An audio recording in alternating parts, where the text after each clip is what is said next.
আজকে সুন্নাহ এবং সুন্নির বিভিন্ন বক্তব্য, বিভিন্ন কথাবার্তা আমরা দেখি, কিন্তু বাস্তবিকভাবে সুন্নাহ তরিকতে আমাদের জীবনকে পরিচালনা করার জন্য আমাদেরকে আরো স্টাডি করতে হবে, এটা আমি মনে করি। আমাদের যে লাইফস্টাইল, আমাদের দৈনন্দিন অ্যাক্টিভিটিস, ডেইলি লিভিংস, আমরা সুন্নাহ তরিকতে করছি কিনা? আমরা দস্তরখানাতে কয়জন ভাত খাই? আমরা দস্তরখানাতে আমরা ভাত খাই, আমরা টেবিলেই খাচ্ছি। কাজে প্রথমত আমাদের সুন্নাহ তরিকতের যে কাজগুলো আমাদের নবী করিম সাল্লাল্লাহু আলাইহি সাল্লাম করে গেছে, এগুলো আমাদের অ্যাক্টিভিটিস, ডেইলি লিভিং আনতে হবে। আমরা কয়জন এই যে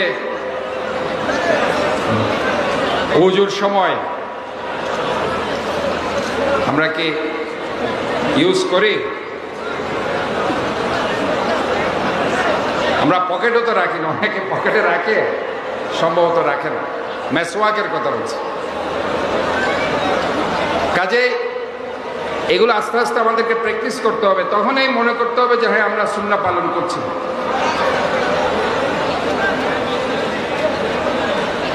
আমাদের আজকে দেখুন, প্রতিটা মসজিদের সামনে, মসজিদের ভিতরে আল্লাহ তাআলা আমাদের নবী করিম সাল্লাল্লাহু আলাইহি সাল্লামকে কত ভালোবাসতেন। লা ইলাহা ইল্লাল্লাহু মুহাম্মাদুর রাসূলুল্লাহ।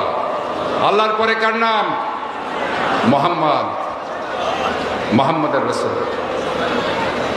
এত বেশি ভালোবাসতেন, এত বেশি প্যারা করতেন আমাদের নবী করিম সাল্লাল্লাহু আলাইহি ওয়াসাল্লাম। কাজে ওনার সুন্নাহ, একটা সুন্নাহ আপনি এই শেষ জমানায় ধারণ করেন, মেসওয়াক, হয়তোবা এটার বরকতে আপনি জান্নাতবাসী হয়ে যাবেন ইনশাআল্লাহ। কাজে আমাদেরকে কথায় বার্তায় আমাদের নবী করিম সাল্লাল্লাহু আলাইহি ওয়াসাল্লাম যেভাবে শিখিয়েছেন, যেভাবে আমাদের হাদিস শরীফে এসেছে, এই হাদিস শরীফগুলো যদি আমরা ওই হাদিস শরীফের আলোকে যদি আমাদের জীবনকে আলোকিত করতে পারি, তাহলে আমাদের জীবন সুন্দর হয়ে যাবে। আজকে আমি চট্টগ্রাম সিটি কর্পোরেশনের মেয়র হিসাবে নয়, সেবক হিসাবে কিছু কথা আপনাদের বলতে চাই। দেখুন, আপনাদের পিছনে একটা সুন্নি খাল আছে, সুন্নিয়া খাল। আমরা খাল খনন কর্মসূচি করছি, খালগুলো পরিষ্কার করছি। আপনারা অন্তত পক্ষে এই খালটা পরিষ্কার রাখবেন, সবসময় রাখতে পারবেন? দেখে হাত তোলেন তো, কয়জন পারবেন? হাত কম উঠেছে, হাত সবার উঠে নেই।